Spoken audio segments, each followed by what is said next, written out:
Berkat Abraham sampai. Kalau nggak sampai bukan salah Abraham dong. Abraham udah meninggal. Bukan salah Yesus dong. Kalau kita nggak diberkati. Salah kita. Maka itu saya bilang coba periksa. Mungkin pengabdian kita ini kurang ikhlas. Ayat 2 dari Kejadian 24. Berkatalah Abraham kepada hambanya yang paling tua dalam rumahnya, yang menjadi kuasa atas segala kepunyaannya. Baiklah, letakkan tanganmu di bawah pangkal pahaku supaya aku mengambil sumpah. Demi Tuhan Allah yang empunya langit dan empunya bumi, bahwa engkau tidak akan mengambil untuk anakku seorang istri dari antara perempuan Kanaan. Tapi engkau harus pergi ke negeriku dan kepada sanak saudaraku untuk mengambil seorang istri bagi Ishak anakku. Lalu berdalih-dalih ini Eliezer. Bagaimana kalau tidak mau? Kalau tidak mau, jangan. Jangan sampai anakku dibawa ke sana. Jadi syaratnya harus masih kaum keluarga Abraham, masih sedarah dengan Abraham, ada hubungan famili. Baru boleh untuk anakku itu. Ayat ke-10, kemudian hamba itu mengambil 10 ekor dari unta tuannya dan pergi dengan membawa berbagai barang berharga kepunyaan tuannya. Demikianlah ia berangkat menuju Aram Mesopotamia ke kota Nahor. Di sana disuruhnya unta itu berhenti di luar kota dekat satu sumur. Pada waktu petang hari, waktu perempuan keluar untuk menimba air. Lalu berkatalah ia.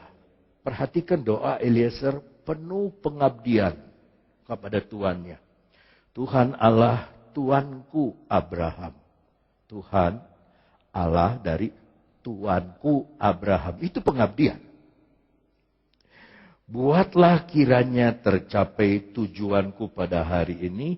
Tunjukkanlah kasih setiamu kepada tuanku Abraham. Di dalam Alkitab yang berhak menyebut Abraham itu Tuhan hanya Sarah.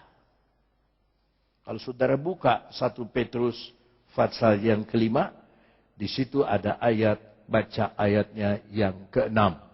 1 Petrus 5 ayat ke-6.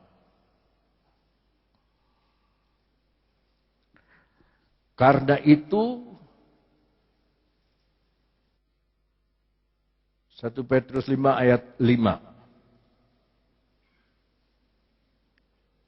1 Petrus 5 ayat 5. Tinggal naik satu ayat. Coba 1 Petrus ayat 5.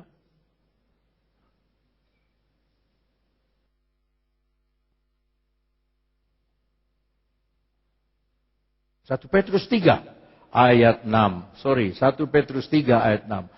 Maafkan, kesalahan bukan pada saudara, tetapi pada televisi Anda. Sama seperti Sarah taat kepada Abraham dan menamai dia apa?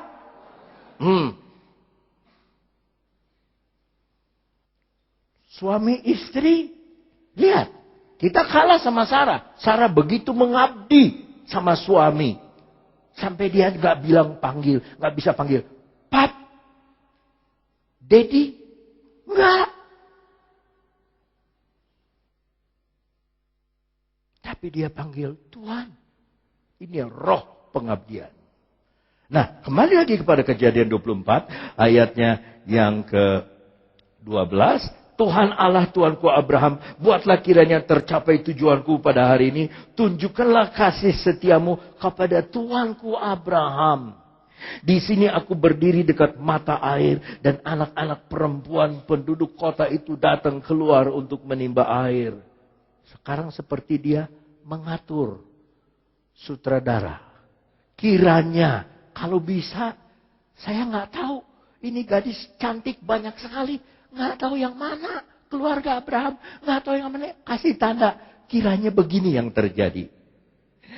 Terjadilah begini, anak gadis kepada siapa aku berkata, tolong miringkan buyungmu supaya aku minum. Dan yang menjawab, minumlah, dan unta-untamu juga akan kuberi minum. Dialah kiranya yang kau tentukan bagi hambamu Ishak. Maka dengan begitu akan ku ketahui bahwa engkau telah menunjukkan kasih setiamu kepada Tuanku itu. Belum ia selesai berbicara.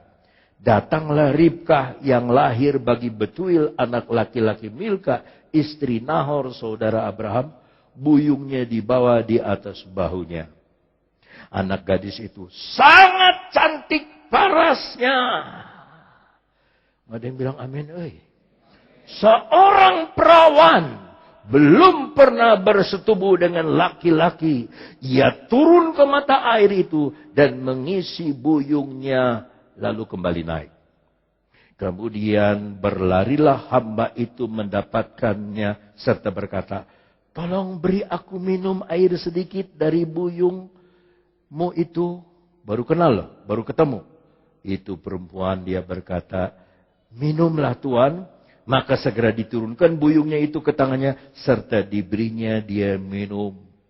Setelah ia selesai memberi hamba itu minum, berkatalah ia, baiklah untuk unta-untamu juga kutimba air sampai semuanya puas minum. Kaget ini Eliezer. Ini dia. Persis seperti yang saya ngomong sama Tuhan. Tuhan kiranya begini. Orang yang kasih minum, terus kasih minum unta saya. Ini supaya saudara tahu. Satu unta kalau minum 200 liter. 1 drum. 10 unta berarti 10 drum. Tempat Ribkah ambil air saya sudah lihat. Turun dari jalan, turun 10 meter ke bawah. Tangga tanah. Ambil timba air. Taruh di bahu, naik. Nah sekarang berapa isi buyung kira-kira aja? Berapa isi buyung? Berapa liter? 10 terlalu berat. 5. Berapa kali untuk 200 liter? Dia bolak-balik. Berapa kali? 40 kali. Kalau untanya 1. Ini untanya 10. 400 kali. Pulang-balik. Kalau perawan sekarang jatuh, habis sepatunya tinggi, nggak bisa saudara, nggak bisa. Tapi ini Ribkah, anak gadis, cantik parasnya, tetapi juga rajin, penuh pengabdian. Yang dia abdi, saudaraku, bukan manusia saja, binatang 10, nggak hitungan. Kalau saudara baca kaget nanti. Saudara lihat ayatnya yang ke 21. Dan orang itu mengamati-ngamatinya dengan berdiam diri untuk mengetahui apakah Tuhan membuat perjalanannya berhasil atau tidak. Setelah unta-unta itu puas minum.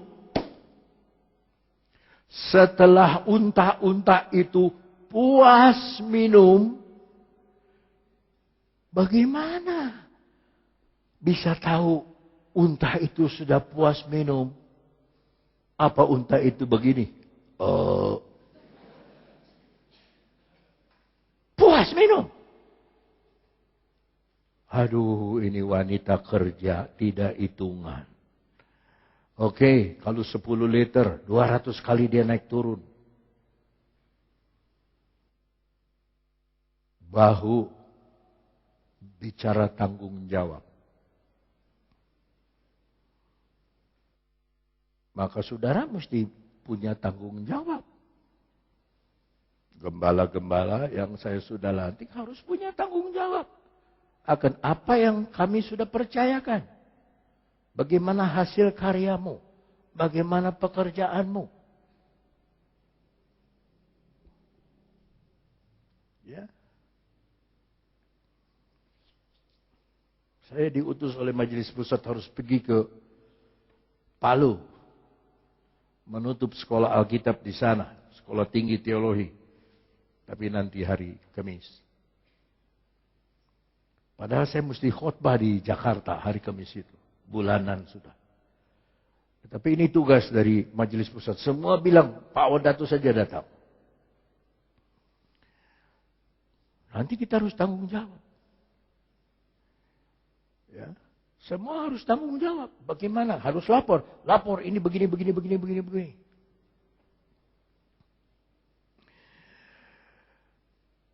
Setelah unta-unta itu puas minum, maka orang itu, Eliezer, mengambil anting-anting emas yang setengah sikal beratnya dan sepasang gelang tangan yang 10 sikal emas beratnya.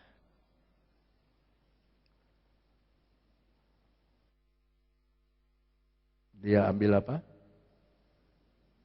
Anting-anting. Dalam bahasa Inggris, kan biasa anting itu kan di telinga. Dalam bahasa Inggris bukan di telinga. A golden nose ring. Di hidung.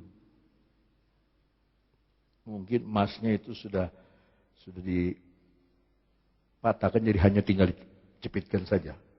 Di hidung dan di tangan.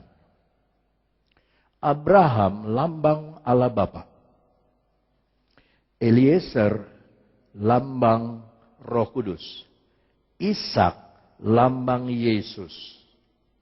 Eliezer diutus oleh Bapa untuk mempersiapkan istri bagi Yesus di akhir zaman. Ribka disebut anak gadis, cantik, dan belum pernah bersetubuh dengan laki-laki. Kita lihat 2 Korintus 11 ayat 2. 2 Korintus 11 ayat 2. Berbunyi begini, kita baca. Sebab aku, yang bilang aku itu Paulus, cemburu. Ayat 2 itu ayat 3 itu mah. Sebab, aku cemburu kepada kamu dengan cemburu ilahi, karena aku telah mempertunangkan kamu kepada satu laki-laki. Siapa laki-laki itu? Jangan takut ngomong Yesus. Lebih banyak saudara ngomong Yesus, lebih banyak berkat. Untuk membawa kamu sebagai perawan suci kepada Kristus.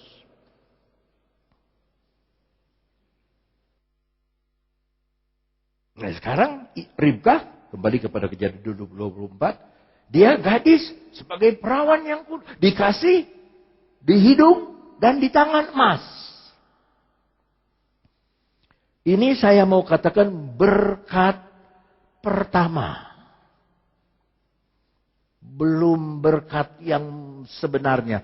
Baru berkat pertama. Apa hidung ini?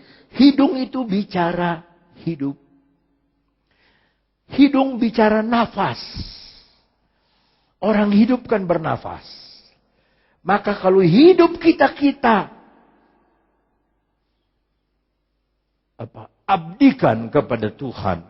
Kita mengabdi kepada Tuhan, bukan kepada bisnis dunia. Bisnis dunia kita perlu hanya untuk hidup di dunia. Tetapi pengabdian kita kepada Tuhan. Akan ada berkat untuk hidup saudara. Akan ada jaminan untuk waktu saudara hidup bernafas. Mana yang tadi sembuh cuci darah? Sembuh? Nah. Saya senang sekali dengar kesaksian itu. Sebab salah satu anggota MD baru cuci darah. Saya ketemu, gimana kamu cuci darah?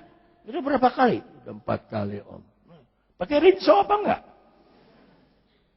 Aduh kalau ketemu Om Yoyo, saya nggak bisa kalau nggak ketawa. Aduh tapi asal ketawa saya sakit katanya. Jangan takut, nanti diteruskan saja. Ya pendeta Longkutoy dari Kuningan, anaknya pendeta Longkutoy. Baru jadi MD tahun ini. Wah saya bilang, belum kerja kamu udah sakit. Ya. Kalau ada orang meninggal suka nanya begini sama saya. Oh dia meninggal, sakit apa sih om? Om, kenapa dia meninggal? Saya kesel kalau orang udah meninggal ditanya, kenapa dia meninggal? Saya suka jawab, nggak bisa nafas. Tetapi kalau ada anting hidung, golden nose ring, itu tanda Tuhan memberkati hidup kita.